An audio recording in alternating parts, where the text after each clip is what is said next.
This review is made possible by clearwater.ie. So in case you didn't notice, Volkswagen launched something other than the T-Roc, and it's this, the Volkswagen Polo.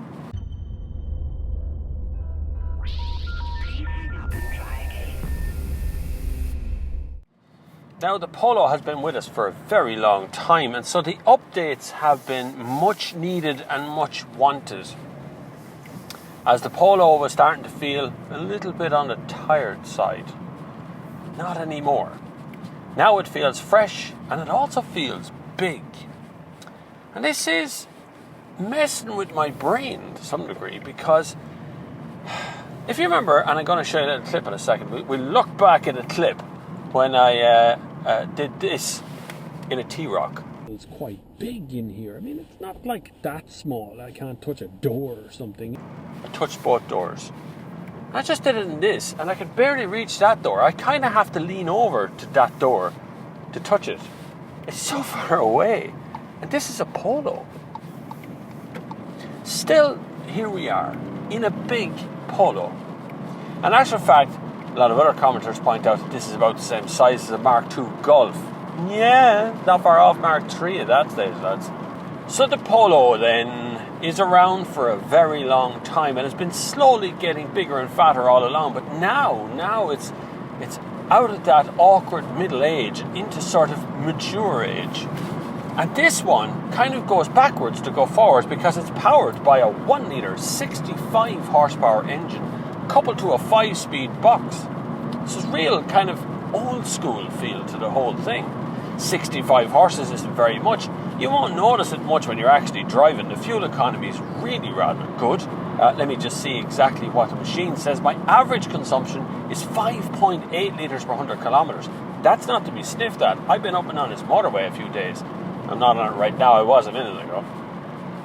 Also in here, the dashboard feels like it's, made out of a decent material, but obviously, cost saving a little bit here and there. It's not that it's sharp in any way, it's quite luxurious feeling, but you get the impression that it's not what Volkswagen would normally do.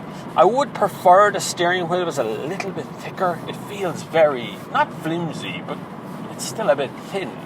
I'd like a sort of a beefier one. Dual zone climate control in this one. In Ireland, this is called a comfort line. Might be called something else where you live, but it's a comfort line here. So it's middle range, and it's even with all the stuff I'm looking at right now, it's still very affordable at just under 20 grand. So 19 odd, and that's the on the road price as well. And that includes that touchscreen, which I still think Volkswagen Group touchscreen at the moment is the best in the business. Although Ford is nipping at the heels there with their system.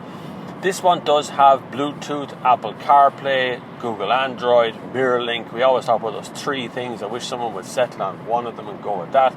Although Siri's dumb. Siri is the dumbest thing I have ever used. Comfort and seating in here, you will seat.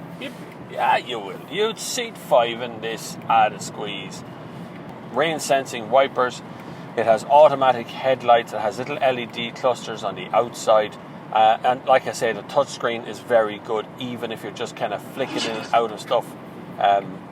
It's very simple to use and very easy to use for everything, and very quick, which I quite like. And it also has the you can call people using voice control and stuff on it as well. I don't have that connected to it because the phone is not connected at the moment.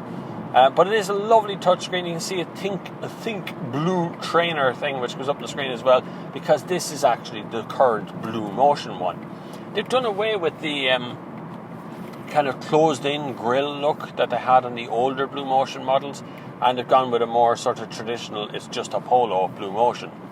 The engine lacks urgency, but makes up for it by being, enthusiastic with its noises, which I quite like that. Volkswagen have put in 2 USB ports in the front, right there where you need them, and a big pit underneath that can easily cope with just chucking in a phone, pair of sunglasses, or even 2 phones for that matter. Which means you could, if you wanted to, if you're old-fashioned, old school, baby, you could stick a USB key in there with all the music you want to put on it, and plug in your phone, and do both at once and run music from the phone or from the USB port or whatever it is you want to do. So, you know, I love those kind of choices where they're really considering and thinking as to what you're using the car for rather than what they think you need the car for. But Polo does make up for it in being a perfect sort of shopping trolley. And I don't mean that in a disparaging way, I mean that's exactly what it should be. Because Polos tend to end up as the family second car, the kind of hacked about, driven the kids to school, picked up the shopping, gone here, gone there, done the messages and all that sort of stuff. And then it comes home, it gets reasonable mileage and gets sold off after having a few biscuits rubbed into the seats in the back and that sort of stuff. That's what these little cars are for, really. You can call them super minis all you want, but realistically they're meant to be hacked to pieces. But I do like the engine. I thought when I got it in first I felt like I was going backwards, but actually it's alright. You will have to work that gearbox and work those red lines to try and get the car to move urgently, but then, you know, that's not meant to be what it's for.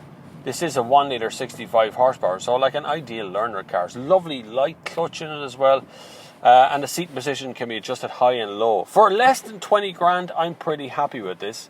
The main competition being the Ford Fiesta. Now the Ford Fiesta that was on test, that you may have seen or will see a video belong to me somewhere on the channel belong to, was a 1.1 litre engine and was the titanium model, so it's a top spec. So it's a little bit more difficult. I suppose the Fiesta drives a little better than the Polo, but interior fit and finish wise, the Polo's right up there, match for it easily between the two. So you really have to put the two of them on your shopping list of cars before you decide which one you're going to pick out.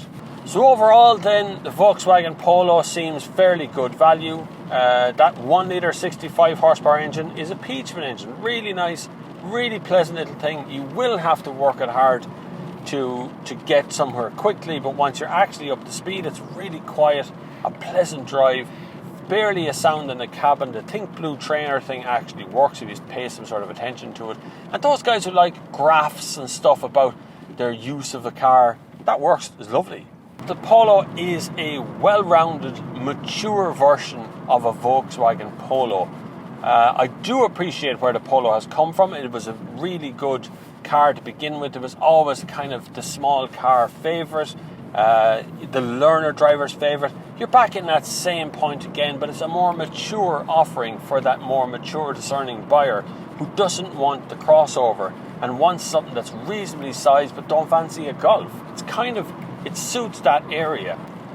So thank you very much for watching this far. I'd love it if you subscribed and click the little bell button beside the subscribe button. You get some details. Underneath this video is a pile of links that can take you to any way you want to monetarily support this channel. There's PayPal there, which people have been really generous about. Patreon is there as well, and there's a Bitcoin links. Well, not links. There's links to my wallets on Bitcoin. But thank you very much for watching this far. Until the next time, I will see you on the far side. This review was made possible by clearwater.ie.